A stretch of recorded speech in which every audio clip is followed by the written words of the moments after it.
Hello YouTube. I love to research the tumultuous 18th century. It was abundant in paranormal phenomena and unusual personalities and strange events. You can see some of my videos already regarding the 18th century and the strange personalities who existed then. But before we delve into the adventures of sorcerers, secret societies, unusual humans, and coy immortals, let's look at the pirate and international adventurer. History never ceases to give us incredible surprises. This is one of them. Let's ask ourselves if we know that among the devoted midshipmen of the Russian Empress Catherine II, there was a real pirate who was simultaneously a participant in the Liberation War and Revolution in North America, and a Rear Admiral of the US Navy. It is unlikely, but such a fact has taken place in history of Russia. On April 24, 1906, in the Bancroft Hall of Annapolis in Maryland, where the U.S. Naval Academy is located, a solemn reburial of the ashes of a naval sailor who died 120 years before the event was held. In a memorial speech, the then U.S. President Theodore Roosevelt called him the founder of the U.S. Navy. We're talking about a native of Scotland and later citizen of the newly formed country, the United States of America, and his name was John Paul Jones. If you ask the British about this legendary person, they'll give him a terrifying description. An excessively strict captain, a cruel freebooter, a traitor, a defector to the enemy camp, was wanted as a murderer of sailors and civilians. Already from these lines it follows that such a person has lived maybe not a righteous, but a very interesting life. The man with the uncomplicated name John Paul was born in southern Scotland in 1847 in Kirkcudbright, in the house of Gardener John Paul Sr. and his wife Jean Macduff. When the boy was not even 13 years old, he was sent as a cabin boy to the ship White Harbor, where John began to comprehend the maritime profession. For several years, he served in the merchant navy, gaining experience. On some ships, he managed to reach the rank of assistant captain, probably first mate, if I'm correct, because I am doing translations from Russian, where most of my materials are sourced. So keep that in mind. So it happened that in 1768, at the age of 21, John Paul got on the brig John, transporting goods from America. One day, almost the entire crew caught yellow fever, from which the ship's captain and his assistants died. John Paul had to take over the crew, which he coped with perfectly, delivering the ship and goods to the destination port, to Scotland, which was but about 4 days away. For this feat, John Paul was appointed captain and given an amount equal to the 10th% of the cargo price. After receiving the command, John Paul made 2 sea trips to the West Indies. In one of the voyages, he whipped a sailor so hard because the sailor went ashore contrary to the orders, and the sailor died from beatings. Already in England, John Paul was brought to court for excessive cruelty, but was allowed to continue working in the Navy until a court decision was made. His reputation was shaken, and John Paul transferred to the ship Betsy, with which he went to Tobago. There he got even into more serious trouble, stabbing sailor Blackton to death with a sword in a dispute over payment. During these campaigns, John Paul was suspected of pirate attacks on merchant ships of other countries, and he was also trading in black slaves, which he recaptured from other slavers. For these transgressions, John Paul was waiting for another prosecution at the hands of the Admiralty. There were legends about his cruelty as a pirate. It was said that he cut off the prisoner's ears and lips, boiled them in soup, and forced the prisoners to eat this concoction.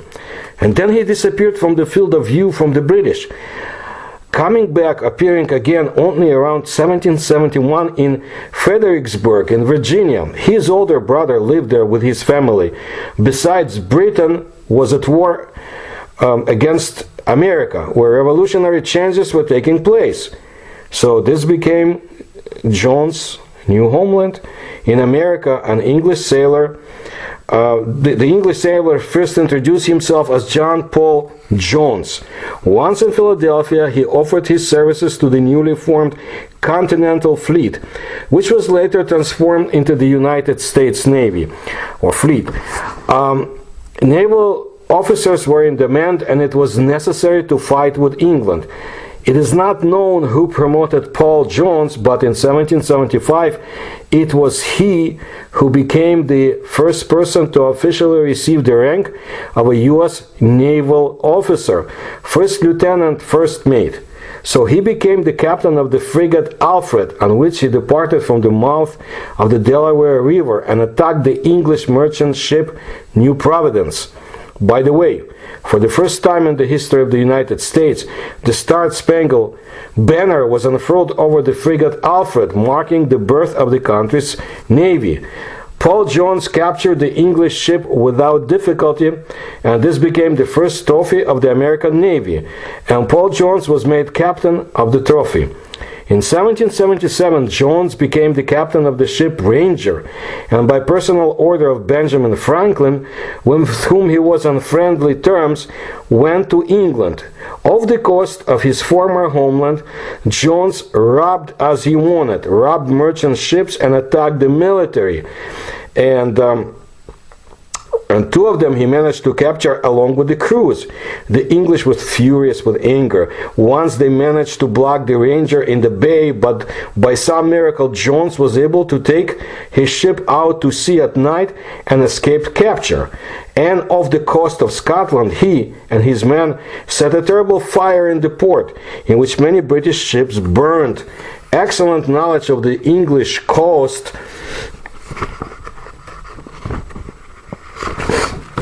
enabled Jones' team to act in a guerrilla manner, which brought success. The Ranger's crew sailed up to the port at night on boats, landed and set fire to warehouses with coal or firewood.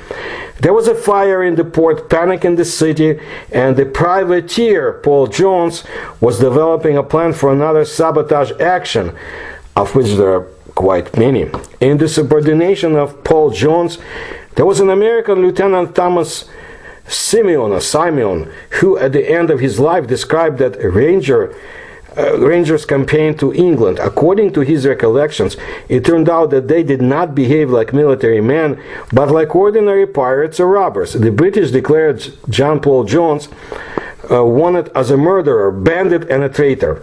They just wanted to hang him in England, and it was for war. There was the reasons, according to them. A book would not be enough to describe all the exploits of Jones. He sank at least 7 warships that belonged to the British Empire, Spaniards, and a couple of Dutch merchant ships too. He disgraced the British Navy by seizing the ship Drake, which he brought to the United States as a trophy of war. America greeted Paul Jones as a hero, but soon cooled down to him as it was busy with its revolution. Paul Jones did not like it because he had reason to expect a quick promotion and global awards. But it was suddenly forgotten, although it was actively used in the revolution. In addition, England demanded the extradition of John Paul Jones as a criminal, pirate, and murderer. And then Paul Jones took offense in America, where he dreamed of getting plantations and getting rich. He had no prospects, so the pirate headed for Russia. In 1788, Jones was introduced to the Russian Empress Catherine II, to whom he expressed his willingness to serve as a naval officer and throw the defeated Constantinople to her feet, or at her feet. The Queen could not but like such a sailor's combativeness. His name was immediately Russified into Pavel Jones, but he did not renounce his American citizenship and military rank. Under his command, he received the 24-gun flagship Vladimir and went to serve the Black Sea. From the port of the southern Bug and the Dnieper, Pavel Jones made bold sorties, causing serious damage to the navy of the Ottoman Empire. Commanding a squadron of 11 ships, he, together with the oar-propelled flotilla of Rear Admiral Frenchman Nassau-Siegen, defeated the Turkish navy in June of 1788 near the Black Sea fortress of Achakov. The enemy lost 15 ships with 6,000 killed and 1,500 taken prisoner. However, Russian officers were jealous of the successes of the overseas upstart. Especially Pavel was annoyed his Serene Highness Prince Grigory Potemkin and his cohort. Jones had a far harder task forming personal relationships. His communication with Potemkin was terse and formal, while he and Nassau-Siegen, according to the Prince Aide-de-Camp, Count Roger de Dam, hated each other from the heart. The Empress's entourage did everything to recall Pavel Jones to St. Petersburg, and they achieved their goal. The Empress invited the pirate to the capital under the pretext of transferring him to the Baltic, and he obeyed. In St. Petersburg, Jones was bored and dreary, and he was not interested in underhanded affairs. All this follows from his biographical notes and diaries. Unfortunately, the Russian archives of those times were very sloppy and fragmentary. Now, it is difficult to restore the true picture of those days. It is only known that Pavel Jones repeatedly volunteered for the war, but he was rejected or neglected. He complained about conspiracy, slander, and all sorts of actions on the parts of the Russian nobles and officers who violated his privacy. But according to the spies, Jones behaved excessively relaxed and was seen in questionable scandals with married ladies and servant girls. Well, the foreign expert was most likely framed. Instead, however, he had to endure one of the toughest ordeals of his life. So what do we know about the scandal according to the Russian sources? On March 31, 1789, the mother of the 10-year-old Ekaterina Stepanova, also known as Goldswart, accused the Rear Admiral of raping her innocent daughter. The case was widely publicized and reached the Empress herself. Almost immediately, on April 2nd, Jones sent a message to the St. Petersburg Chief of Police, Nikita Ryleev, in which he argued that Stepanova was far from being a harmless simpleton, but a fallen girl who visited my house several times and with whom I often frolicked, but always paid for it. However, the Rear Admiral soon changed his story.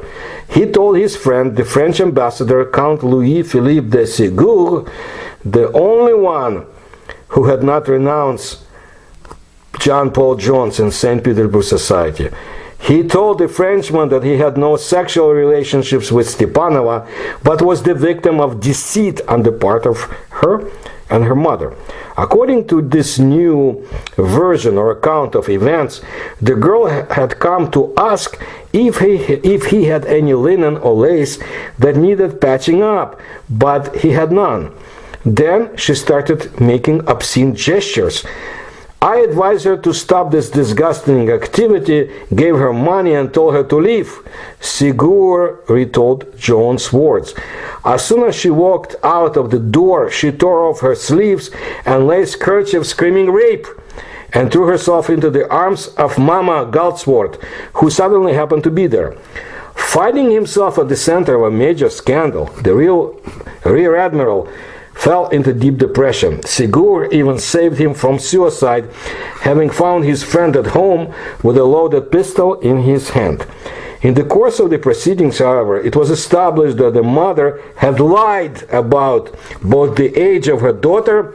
She was in fact 12 years old, still considered an early but acceptable age for sexual activity in those days. She lied about the rape. Stepanova had peacefully met Jones on repeated occasions. The American was sure that an ill-wisher in the highest circles of power was behind the scandal. His or her identity, however, remains unknown. Despite the fact that all charges against John Paul Jones were dropped, he was still persona non grata in Russia.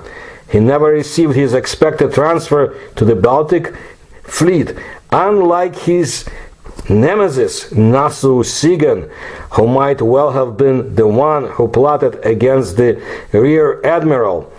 But in the official Russian archives there was a personal order of the Empress to award midshipman Pavel Jones with the Order of Saint Anna, signed by Catherine the Great herself.